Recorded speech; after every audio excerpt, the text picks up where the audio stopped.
Init. Ano sa tingin niyo magiging kasagutan? A. Sari-sari store or B. Repair shop ng mga sirang laruan? Yes.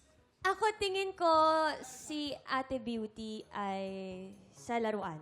Laruan. Laruan Laruan. talaga. Kasi nakabisita Sure na na kami yan. sa bahay nila. Sure na kayo sa laruan. Marami Opo. siyang laruan. Repair shop daw ng mga laruan. Tignan natin kabog or sabog. In! 5, 4, 3, 2, 1. Ayan. Hindi ka nakikinig.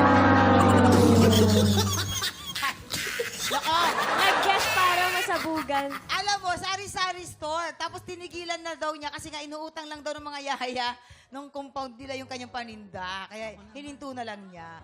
Ganon!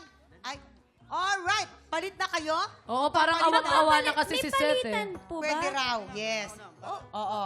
Ayan. Gusto ko mag-foundation eh. Dali. Alam mo, napaka-sweet ni Seth. Kaya nga, gentleman, no? Napaka-gentleman. Parang ayaw niya na mabugbog si Princess ng ano, Princess. At dahil dyan, thank you, Zed. Upo ka na. Princess kasi, dalawa silang collaboration na yun. Oh. Tama na. More Naingit na powder. kami.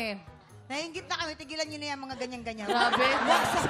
Tsaka Huwag sa bagay na mga- bagay talaga sila. Huwag sa mga gantong panahon, please. Ay, Eto na! Ang iyong